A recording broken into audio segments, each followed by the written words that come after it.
Hi, I'm Ryan Szymanski, curator for Battleship New Jersey Museum and Memorial, and today I'm joined by a special guest. Hi, I'm Frank Clay, curator of Battleship Missouri Memorial in Pearl Harbor, Hawaii.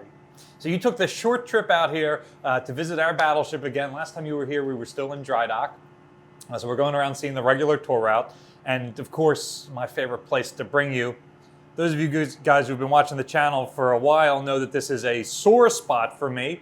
We are in Battleship New Jersey's butcher shop.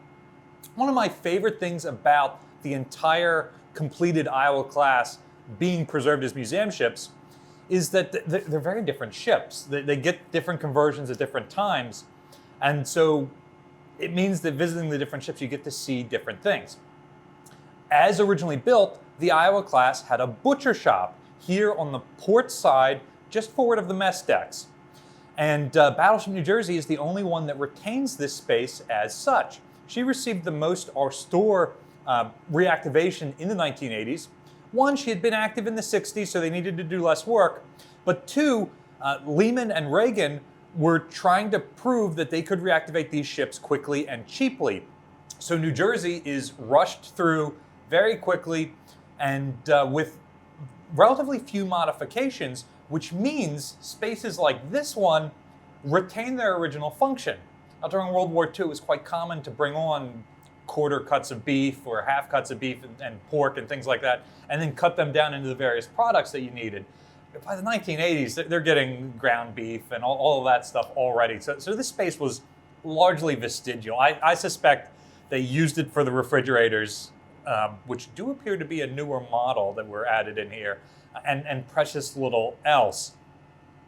But you want to rub in what they replaced on those Iowas that got some donuts for you, Ryan.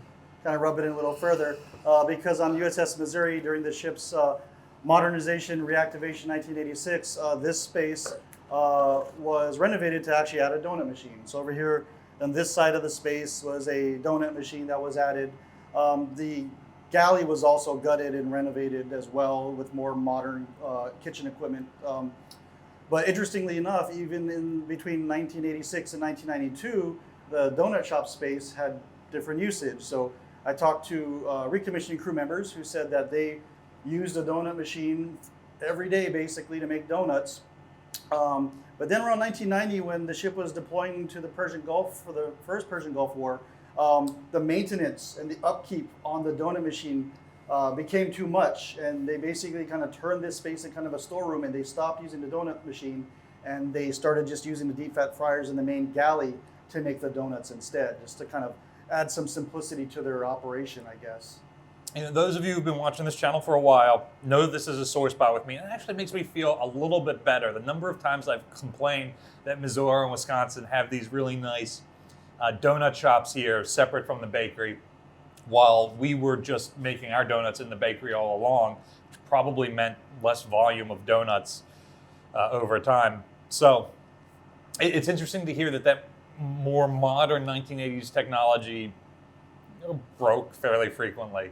Yeah, it wasn't just the cleaning of it. I mean, obviously there was a trough with oil that it had to go through, that had to be maintained, but even the motors and all the mechanical parts of it were prone to need frequent maintenance and repair. So yeah, at one point it became too much trouble and they stopped using the donut machine on the Missouri. And so it becomes a storage area very similar to ours here. That's really interesting. Most important question. Yes. Was it just like traditional ring donuts, or could they do like the jelly filled or the marshmallow filled? The marshmallow filled are my favorites. I don't know. It looked like it was set up for traditional ring donuts. I never really got any details on the variety of it, but traditionally speaking, it looks like the ring donuts were the ones that were predominantly produced. Of course, and again, in this space, we didn't sling as much meat as you did throughout our service history as well. So you do have that on us.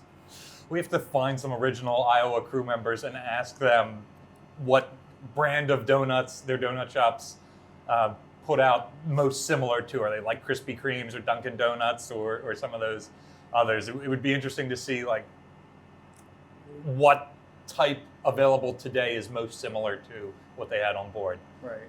Yeah. Well, everything's close, but not the same on the Iowa class battleships.